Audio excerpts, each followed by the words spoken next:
Nous sommes très reconnaissants du temps que tu nous accordes à présent. Et nous avons la grande joie de t'appartenir, toi qui es le roi des rois, toi qui es le Seigneur des seigneurs, toi qui es le Tout-Puissant, le Dieu des temps et des circonstances. Nous te rendons hommage. Et merci encore une fois parce que nous sommes dans ce temple. C'est sous ta bénédiction, ô Père. Et nous avons la pleine conviction que Dieu, tu es avec nous. Et que tu veux parler à ton peuple à cet instant. Parce que ce peuple attend tout de toi. Et s'il s'est rassemblé ici, c'est parce qu'il sait qu'il sera à contact avec toi par ta parole. Disponibilise nos cœurs. Rassure-nous de tes bénédictions. Rends-nous forts. Parce que c'est toi qui suffis dans tout. Nous avons le temps de partager et de parler de ta parole. De ta part aussi, Seigneur. Fais-nous la grâce. Fais-nous la grâce, ô notre Dieu. Enseigne-nous. Parle-nous. Nous voulons laisser toute la direction de ce temps sous l'ombre de tes ailes. Parce que nous avons besoin de toi. Nous avons besoin de ton changement. Nous avons besoin de tout ce qui est céleste. Au nom de Jésus-Christ. Amen.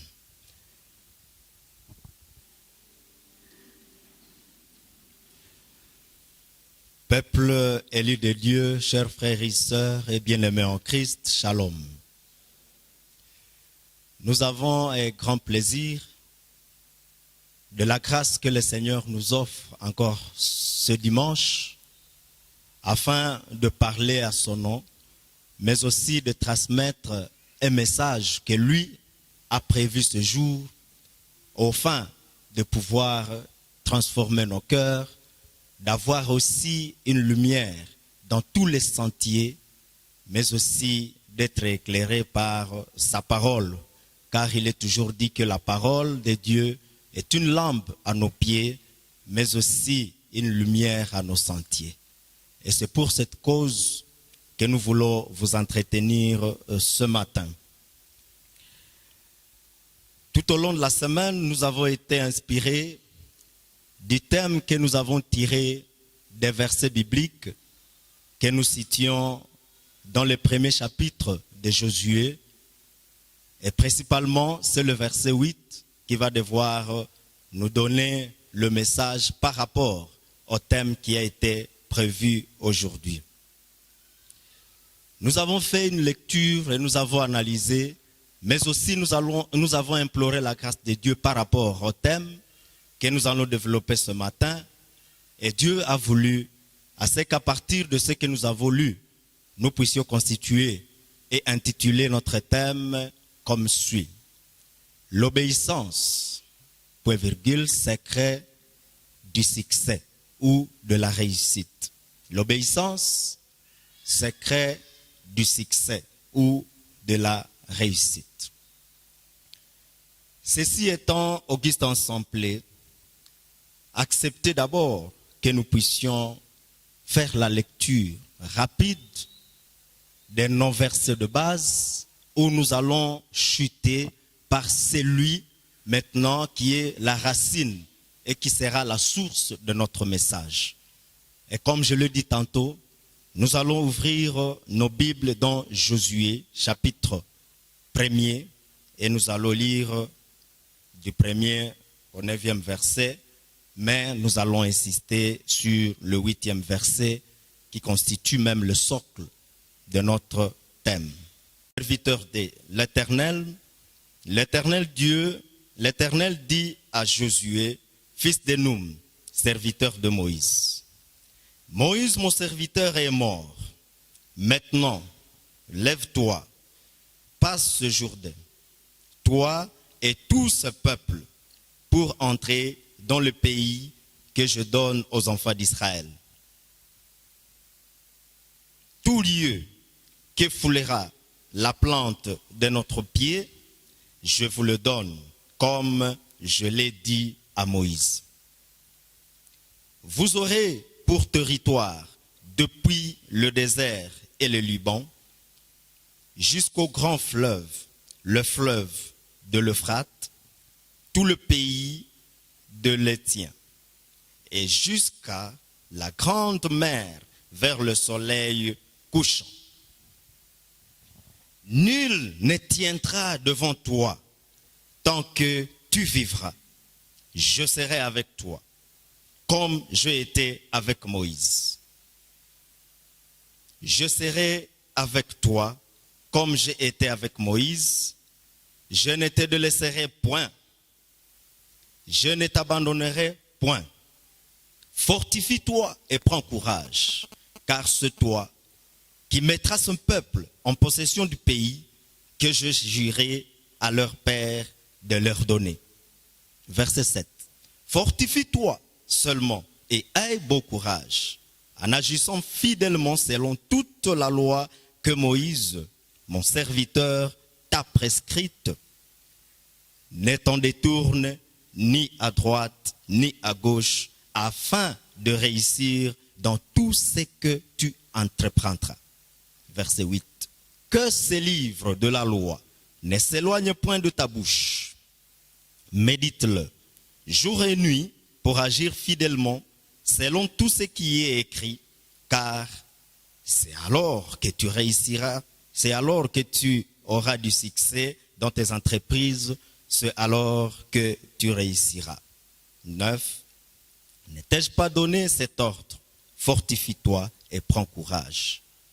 Ne t'effraie point et ne t'épouvante point, car l'Éternel ton Dieu est avec toi dans tout ce que tu entreprendras. Amen.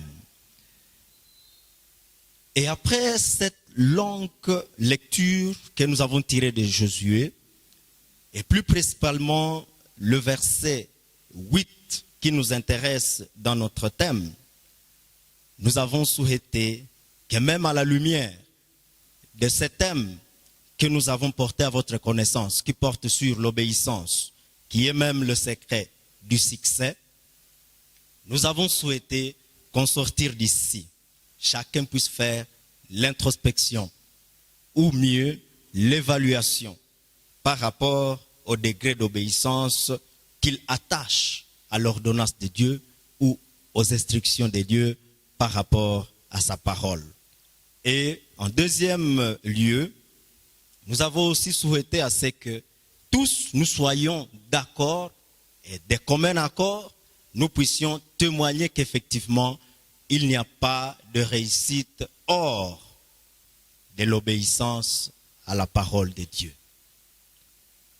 Et que tous ensemble, avec ces éléments que je venais de souligner, nous puissions aussi dire que la lumière que nous cherchons dans toutes nos entreprises, dans tout ce que nous pouvons avoir comme projet, comme tout ce que nous pouvons assainir pour notre bien-être, ne peut être retrouvé que dans la parole du Seigneur, qui est la Bible.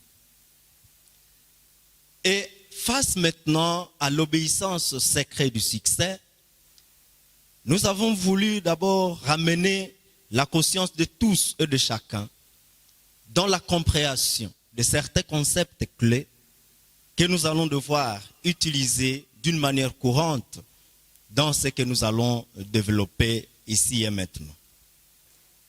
C'est tout d'abord l'obéissance. Qu'est-ce que nous attendons par l'obéissance? Et à terme simple, l'obéissance peut être seulement considérée comme une soumission à une loi ou à quelqu'un. C'est ce qu'on appelle l'obéissance. C'est donc la soumission aux ordres reçus. Là, nous n'allons pas approfondir. Nous avons aussi le concept secret. Le secret, c'est ce qui est caché. Le secret, c'est ce qui est caché. Et le secret, c'est ce qui n'est pas révélé en public. Ou le secret, c'est ce qui ne connaît pas de témoin. C'est ce qu'on appelle secret. Et ce que nous devons encore une fois ajouter, c'est maintenant les succès que nous pouvons confondre instantanément par ce que nous appelons la réussite. La réussite ou le succès, c'est ce qu'on peut appeler le triomphe, l'avantage, la victoire, et la liste peut continuer selon que vous allez vous imprégner de ce concept dans sa profondeur. Et le thème que nous avons à développer ici, il retrace certainement les concepts, les commandements et les instructions face aux défis qu'a connu Josué. Nous pouvons aussi adjoindre le peuple de Dieu lors de son parcours de l'Égypte jusqu'à la terre des promesses que nous appelons Canaan ou la terre promise. Et Dieu n'a pas voulu que son serviteur puisse aller sans instruction, que son serviteur puisse aller sans injonction, qu'il puisse aller sans ouverture ou même sans se tracer un chemin. C'est comme ça qu'il s'est d'abord entretenu avec Josué et c'était après la mort de Moïse. Et comme vous le savez, le livre d'Exode, qui a suffisamment parlé de Moïse, vient avant ces livres de Josué où le Seigneur s'est adressé à Josué lui-même. Et Josué est venu juste après la mort de Moïse. C'est-à-dire, il succède à Moïse. Et Moïse, qui avait la mission de contacter Pharaon, de demander à ce que Pharaon laisse libre le peuple de Dieu pour Canaan, mais sa mission n'était pas de faire descendre le peuple de Dieu dans Canaan, la terre promise. Mais c'était de faire sortir les enfants d'Israël de l'Égypte jusqu'à un parcours que nous allons devoir définir ici. Et c'est après que Josué a pris le bâton de commandement comme pour maintenant amener ce peuple de Dieu dans Canaan, la terre promise. Et donc, la mission de Moïse comme de Josué, c'était une mission concomitante, c'est-à-dire il y a une sorte de succession de missions. Moïse qui fait sortir les enfants d'Israël à l'Égypte, mais Josué qui va maintenant faire descendre ses enfants dans la terre promise parce que Moïse, lui, n'avait pas eu cette grâce de conduire ses enfants jusque dans la terre promise. Josué qui vient en remplacement de Moïse, qui n'était plus, avait eu le temps d'écouter le Seigneur. Il avait eu aussi le temps de faire passer le message du Seigneur à son peuple, qu'il était en train de diriger après la disparition de Moïse. Et quand ses enfants étaient en mi-chemin, quand ils étaient en train de quitter l'Égypte pour Canaan, plusieurs réalités défavorables, atroces, s'étaient présentées dans leur parcours. Vous serez d'accord avec moi, à partir même de la lecture et de la compréhension de certains versets, que ce peuple n'avait pas eu une facilité d'atteindre Canaan. Non seulement qu'en cours de route, ils ont connu certaines fragmentations ou certaines difficultés, mais aussi, même dans l'intérieur de la terre promise, il y avait aussi une résistance face à laquelle Josué et le peuple d'Israël avaient connu des difficultés. Nous n'allons pas entrer dans le détail profond par rapport au peuple qui était comme des résistances en mi-chemin, mais nous pouvons citer à passant Jéricho, nous pouvons parler d'Aï, nous pouvons parler aussi des Gabaonites. Nous connaissons toute cette histoire et tout cela a fait l'image d'une sorte de difficultés et problèmes auxquels Josué et le peuple d'Israël s'étaient heurtés parce que le voyage n'était pas facile. Mais comme il avait déjà une instruction de la part de Dieu de ne pas oublier ce qu'il était en train de présenter et ce qu'il avait déjà dit à son ascendance, et là nous parlons de Moïse, suivant ce que nous avons lu ici, Josué s'était souvenu effectivement que Dieu lui avait dit de prendre courage, mais aussi de ne pas désarmer, de ne pas céder face à toute menace et à toutes sortes de réalités atroces qu'il peut rencontrer à mi-chemin. Il était déjà préparé. C'est pourquoi Josué avait accepté d'obéir et de se rabaisser, de s'humilier et de marcher conformément à ce que Dieu venait de lui révéler en tant que précaution pour atteindre Canaan. Et même avant que Josué ne prenne le commandement de ce peuple, Moïse avait aussi les mêmes difficultés. Et là, vous comprendrez très rapidement que Moïse, avant même que le peuple ne puisse atteindre Canaan, il avait déjà envoyé certains émissaires sous forme d'ambassadeurs ou des espions qui étaient partis à Canaan pour essayer de voir, de faire état des lieux, des milieux et voir comment ce peuple peut descendre jusqu'à Canaan. Mais en retour, les 12 émissaires ou les 12 espions qui étaient revenus, 10 parmi eux avaient présenté à Moïse un rapport de déception par rapport aux géants, par rapport à la stature, par rapport à la présentation même des hommes qui étaient dans la terre promise. Et disaient, sans crainte à Moïse, qu'il était impossible que le peuple puisse entrer par là. Et qu'en face même de ses ennemis, ce peuple de Dieu était considéré comme de petites sauterelles qui ne peuvent rien en face de cet ennemi. Mais seul Dieu, dont Josué et Caleb, par la foi et par soumission, avaient seulement dit, nous pouvons, même face à ces géants, que nous, en tant qu'hommes, nous trouvons comme barrière d'entrée.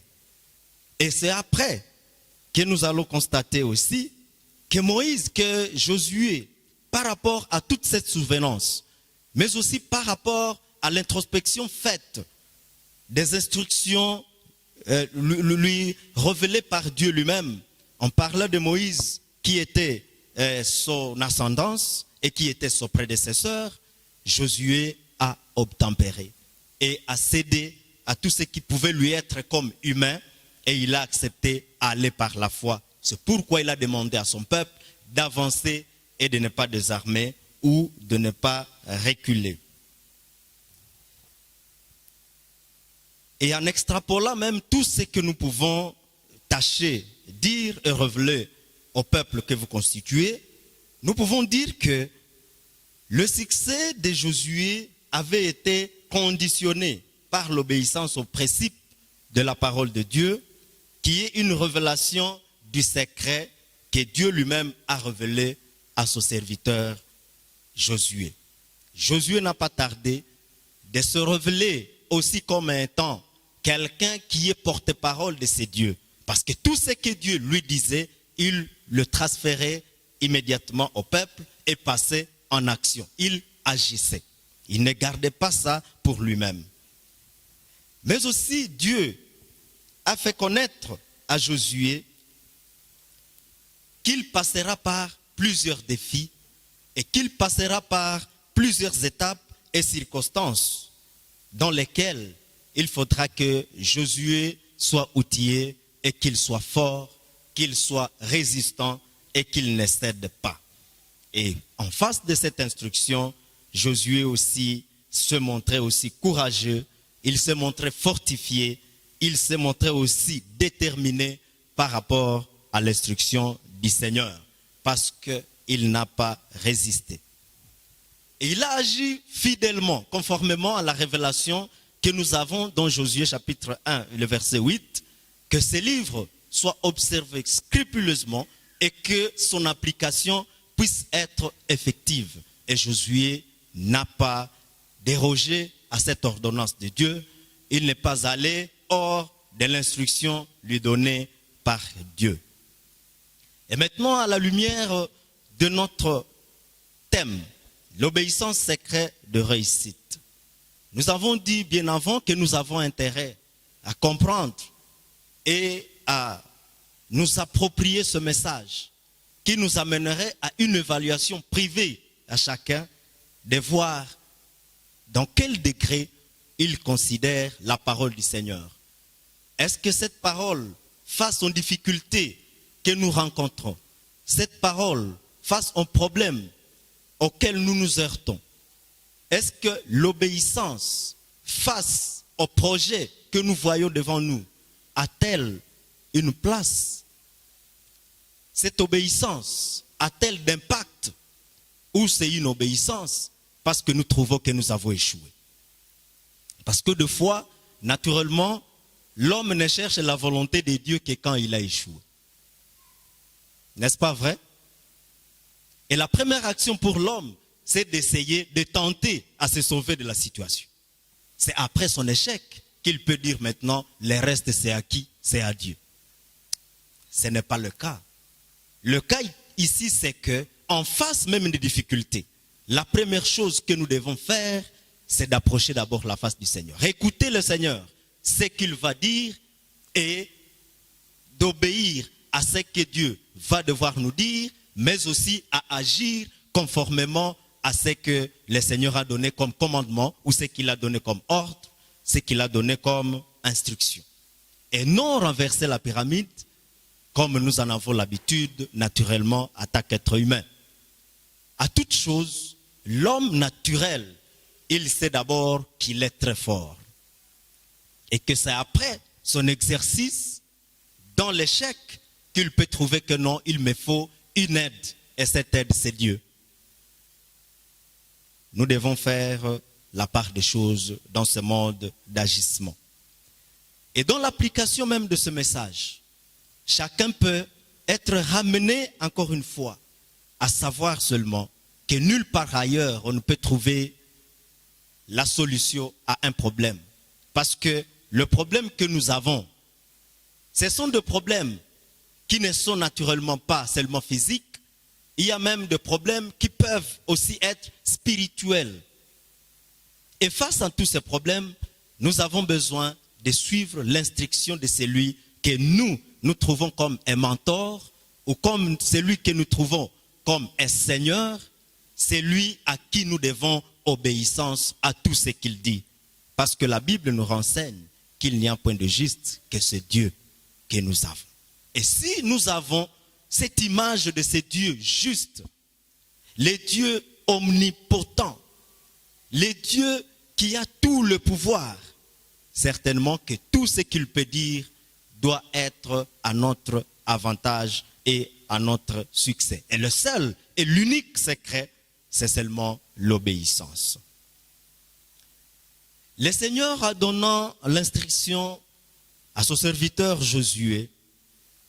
Il n'a pas seulement donné une instruction comme pour parler, mais il a donné une instruction avec la garde. Il a aussi averti à Josué que dans tout ce que je suis en train de te donner comme modèle à suivre, comme marche à suivre, comme instruction, comme ordre, comme commandement, il faut savoir que je ne t'abandonnerai jamais. Je serai avec toi. Toi, il te reste tellement à obéir parce que tu ne marcheras pas seul, mais tu marcheras avec un Dieu qui peut tout. Un Dieu qui peut tout. C'est dit dans ces versets que nous avons exploités lors de la lecture. Mais aussi, nous devons ajouter que Dieu, qui est fidèle à ses promesses, ne peut jamais arrêter un programme ou un projet à mi-chemin. Pendant 400 ans, il avait déjà promis qu'il va devoir faire sortir les enfants d'Israël de l'Égypte, de la servitude où ses enfants étaient en train de croupir, et il l'a fait. Peu a importé le temps que ces enfants d'Israël ont passé en Égypte, mais la matérialisation de cette promesse de Dieu a été effective. Après 400 ans, le parcours dans le désert reste aussi très éloquent. Pendant 40 ans, ce peuple a souffert. Ce peuple a connu des difficultés et problèmes différents que tous nous connaissons. Et un certain temps, ce peuple est allé jusqu'à atteindre Canaan. Parce que Dieu l'avait déjà promis. Dieu avait déjà demandé à ce peuple d'être courageux. Dieu avait déjà demandé à ce peuple de compter seulement sur lui. Et ce peuple avait obéi et a marché selon Dieu. Quelles que soient certaines vicissitudes, quelles que soient certaines réalités, quelles que soient des difficultés et circonstances amères, mais ce peuple, comme il comptait beaucoup sur Dieu, et comme il avait déjà un principe de compter sur ses dieux et de lui obéir, ce peuple avait atteint Canaan, la terre promise. Et si nous pouvons continuer un peu plus loin et approfondir notre message, nous pouvons faire aussi un regard dans Deutéronome 28, au verset 2. Et ce livre Deutéronome, c'est un livre aussi qui peut nous donner aussi l'image d'autant de bénédictions ou d'autant d'avantages, d'autant d'intérêts que nous avons à poursuivre quand nous plongeons et quand nous nous laissons diriger par Dieu. C'est Deutéronome 28. On peut commencer au 28e, au premier verset jusqu'au 14e. Mais compte tenu du temps qui est devant nous, le temps nous est imparti, nous allons seulement toucher les points importants et qui vont devoir nous appuyer dans l'exposé que nous sommes en train de présenter au peuple que vous constituez. Deutéronome, chapitre 28, nous commençons au 2e verset et nous allons nous arrêter quelque part. Deutéronome 28, 2. Voici toutes les bénédictions qui se répandront sur toi et qui seront ton partage lorsque tu obéiras à la voix de l'Éternel, ton Dieu. Tu seras béni dans la ville et tu seras béni dans les champs. Le fruit de tes entrailles, le fruit de ton sol, le fruit de tes troupeaux, les portées de ton gros et de ton menu bétail, toutes ces choses seront bénies. Ta corbeille et ta huche seront bénies. Tu seras béni à ton arrivée et tu seras béni à ton départ. L'Éternel te donnera la victoire sur tes ennemis qui se livreront contre toi.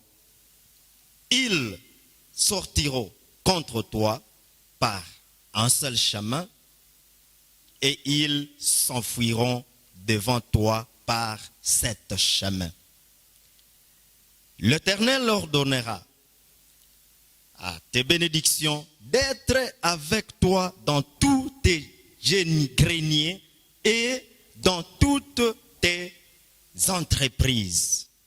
Et il te bénira dans les pays que l'Éternel, ton Dieu, te donne. On peut continuer avec toutes les bénédictions, mais comme nous avons déjà une lumière par rapport à la lecture effectuée, nous devons noter, bien-aimés, que le Seigneur est avec nous et qu'il nous réserve autant de bénédictions si nous pouvons obéir seulement à ce qu'il nous donne comme ordonnance et comme instruction. Et lui-même dit qu'il ne peut jamais nous abandonner. Et nous serons bénis dans toutes les dimensions possibles que nous connaissons dans la vie. Et telle peut être aussi une question. Est-ce que nous voulons une bénédiction de la part de ces dieux? Nous voulons un succès de la part de ces dieux ou une réussite? Et si nous voulons un succès, si nous voulons la bénédiction, si nous voulons la réussite, le secret reste unique. Et ce secret, c'est obéir seulement à la parole de ces dieux. Et là, nous allons voir que tout ce que nous cherchons nous sera accordé par-dessus l'obéissance. Ces livres de Deutéronome qui retracent effectivement beaucoup de bénédictions et beaucoup d'avantages que nous pouvons recevoir. C'est un livre qui vient et qui donne effectivement une sorte de courage à ceux qui, d'une manière ou d'une autre, peuvent être déjà dans le découragement. C'est un livre qui donne aussi espoir, d'une manière ou d'une autre, à ceux-là qui étaient déjà plongés dans le désespoir. Et c'est un livre qui prouve suffisamment que l'Éternel,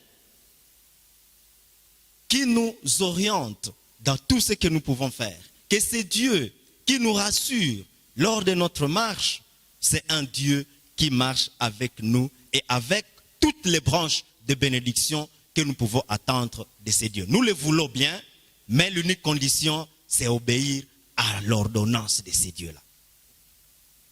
C'est l'unique condition.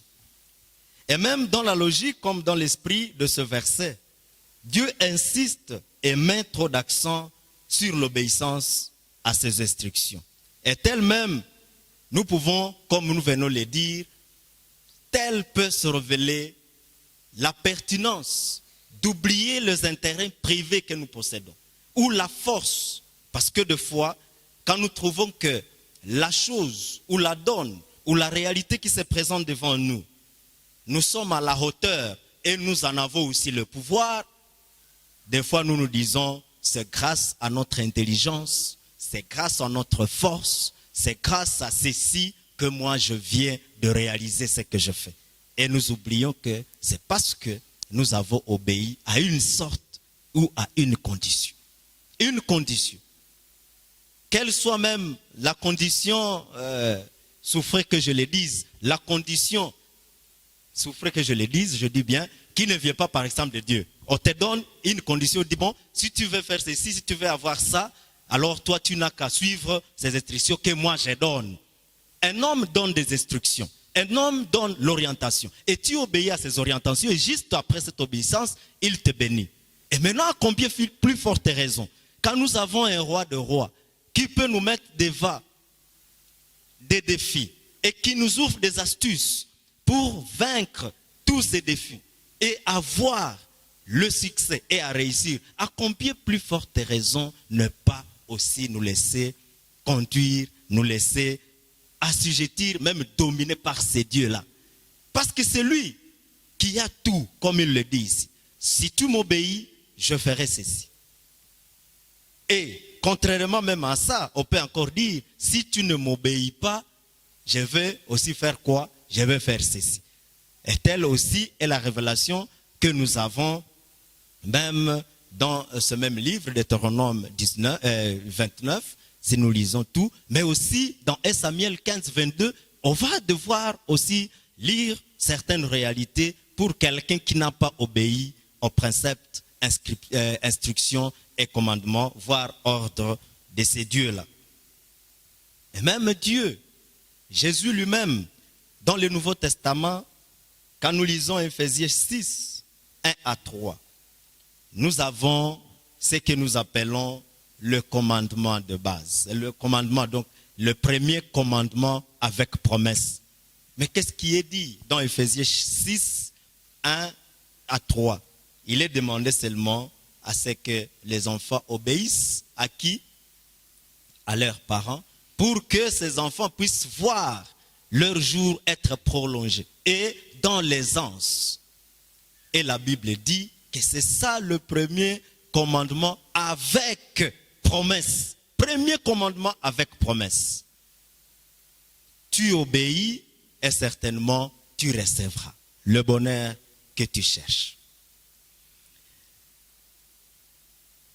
En train d'évoluer avec l'exposé et en parlant plus principalement de ce livre de Deutéronome, qui est un livre qui rappelle effectivement la loi de Moïse, le serviteur de Dieu, nous devons aussi noter que c'est un livre qui fait passer un message qui est une comme maintenant aujourd'hui l'histoire de Josué et l'histoire qui continue avec la nouvelle génération. Et donc ce livre s'adresse à la nouvelle génération et place ses effets dans cette nouvelle génération. Et ici le Seigneur répète la loi et il prépare même la conduite du peuple d'Israël et la conduite que ce peuple pourra adopter quand ce peuple sera dans Canaan, la terre promise. Et si nous faisons un peu un regard vers la flèche contraire de l'obéissance, comme je venais de le dire. Ici, nous parlons donc de la désobéissance. Et nous allons ouvrir 1 Samuel chapitre 15, le verset 22. 1 Samuel 15, 22. 1 Samuel 15, 22. Il est dit ce qui suit. Samuel dit, l'Éternel trouve-t-il du plaisir dans les holocaustes et le sacrifice comme dans l'obéissance à la voix de l'Éternel? Voici, l'obéissance vaut mieux que le sacrifice, et l'observation de sa parole vaut mieux que la grince des béliers. Amen. Dans cette histoire de Samuel, comme nous sommes lecteurs de la parole de Dieu, de la Bible, nous savons que cette période, c'est une période où Saül avait été établi, où le prophète de Dieu, Samuel, avait établi Saül pour qu'il serve le Seigneur. Mais comme nous n'allons pas faire allusion à toute l'histoire, il est séquencé ce qui suit. Saül, face aux ennemis, principalement les Amalécites, il alla à guerre. Et Dieu a donné l'instruction. Dieu a donné l'ordonnance, l'ordre à observer à Saül. Et l'ordre, c'était quoi? D'exterminer tout ce qui respirait. Hommes, femmes, enfants, bêtes, c'est pas brebis ou quoi, tout exterminer lors de la guerre. Et de ne rien avoir comme pitié face aux hommes et à tout ce qui respirait, de tout exterminer. Saül est allé en guerre, il l'a fait en partie. Il l'a fait en partie. Mais là, il a trouvé réellement qu'il y avait déjà un butin de guerre. Il a attrapé le grand chef Agag, mais aussi après lui, il a constaté qu'il y avait aussi des brebis grasses, il y avait des bœufs gros, il y avait beaucoup d'autres animaux qu'il pouvait juste aussi prendre comme des butins de guerre, comme vous le savez. Et il est rentré. Je suis en train d'escamoter les événements. Et juste à l'encontre, et comme l'Éternel était toujours en contact avec Samuel, il révélera à Samuel que Saül n'a pas été fidèle et il n'a pas observé l'instruction que Dieu lui-même lui avait donnée. Et il lui a demandé de descendre et d'aller auprès de Saül. Il a fait l'action, il est venu et il a contacté Saül. Juste à la première vue, Saül commençait à flatter le prophète de Dieu Samuel. Commençait à dire, que l'Éternel soit béni et que vous soyez aussi bénis. Parce que je fais un beau combat. J'ai observé les préceptes de Dieu. J'ai tout. Il a commencé à donner des paroles succulentes afin de distraire et de ramener, de dévier même l'homme de Dieu par rapport à la mission que le Seigneur venait de donner à Saül. Mais à face de tout cela, Samuel a reposé les mêmes questions. Les mêmes questions de savoir si effectivement il a rempli loyalement toutes les instructions lui accordées par le Seigneur ou par lui-même, qui était aussi une sorte de tunnel, de canal de Dieu. Mais Samuel en soi commençait déjà à comprendre que la donne n'était pas réelle. Parce que dans ce même cadre où Saül était en train de partager avec Samuel, le prophète, au même moment, il a attendu qu'il y avait mugissement des bœufs, il y avait des bêlements de brebis, et que donc autour d'eux, qu'il y avait certains animaux qui étaient là. À Samuel plutôt, de poser la question, qu'est-ce que nous attendons de l'autre côté? La réponse de Saül n'était pas aussi simple que de dire, ce sont des brebis que je ramenais, voilà maintenant la vérité, que je ramenais comme butin de guerre, et que moi, de par l'apparence, et en voyant même la stature de toutes ces brebis et de tous ces bœufs, j'ai trouvé qu'il était vraiment bien composé pour que j'en fasse un holocauste au Seigneur. C'est maintenant la réponse de Saül ici, que le sacrifice ne vaut pas plus que l'obéissance. Dieu a-t-il besoin du sacrifice ou il a besoin de l'obéissance? Saül n'a pas obéi, mais par sa nature humaine, il a trouvé que lui, par son intelligence, ou même par sa flatterie, et comme il venait d'aller déjà outre mesure du maître, il fallait maintenant dire que ce que j'ai retenu et ce que je prie comme butin, je dois maintenant amener ça au Seigneur. Certainement que le Seigneur ne va pas refuser, il va accepter parce que je trouve que réellement ces brebis sont grasses et que ces bœufs sont vraiment gros et que personne ne peut le refuser. Et qu'ils étaient vraiment très appropriés et favorables comme pour être servis en sacrifice. Mais après cela, la conséquence a été très néfaste. La conséquence a été négative par rapport à ce que Saül venait de commettre comme faute, la désobéissance. Dieu a donné l'ordre de tout exterminer. Saül n'a pas obtempéré. Lui, il a changé l'ordre de Dieu et a donné l'image d'une flatterie par rapport à l'ordonnance de Dieu. Et quelles ont été les conséquences par rapport à cette désobéissance? De fait, Samuel lui-même a directement dit que le malheur venait déjà d'entrer. Le malheur est entré parce qu'il y a eu désobéissance. Et comme Saül voulait se justifier par rapport au sacrifice qu'il venait déjà d'apprêter afin de l'offrir au Seigneur, ou d'offrir ses brebis au Seigneur en holocauste, Samuel a trouvé mieux et bon de dire de fait à Saül que cela n'était pas important. L'important c'était d'obéir à ce que Dieu a dit. Parce que Dieu n'a pas besoin des sacrifices, mais il a besoin de quoi? De l'obéissance à ses préceptes. Quelle situation peut nous amener aussi à plonger dans cette image de Saül? Parce que ce n'était pas aussi mal que Saül revienne de la guerre, qu'il revienne avec des butins de guerre, qu'il revienne avec des holocaustes à présenter à Dieu. Mais parce que Dieu avait déjà placé une instruction, comme Dieu lui-même avait déjà donné des commandements et qu'il avait déjà fait de l'ordre à Saül, il a trouvé que ça n'avait pas d'importance. Même si c'était bien, mais ça n'avait pas d'importance. L'important, c'était seulement d'obéir à l'instruction de Dieu. Et les conséquences ont été multiples suite à cette désobéissance. La désobéissance donc de Saül n'est pas passée sous silence, n'est pas restée sans conséquence.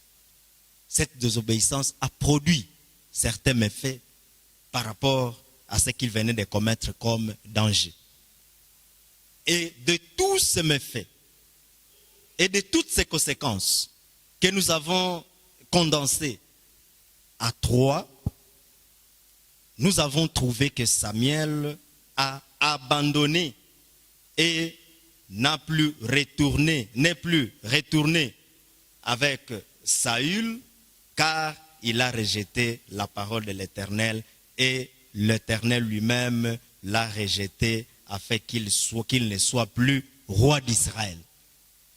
Samuel est rentré en dépit de toutes sortes d'amadouements ou toutes sortes de paroles qui pouvaient ramener Samuel à écouter Saül, mais Samuel a dit, tu as déjà désobéi et tu dois savoir déjà que moi je vais vous faire volte-face, je vais rentrer, je vais vous tourner le dos et vous serez déjà remplacé par ces dieux d'Israël parce que vous n'avez pas obéi. Et donc, Samuel a abandonné et il est directement retourné et il a rejeté même Saül, il l'a livré et l'a laissé à son triste sort et ne sera plus roi d'Israël.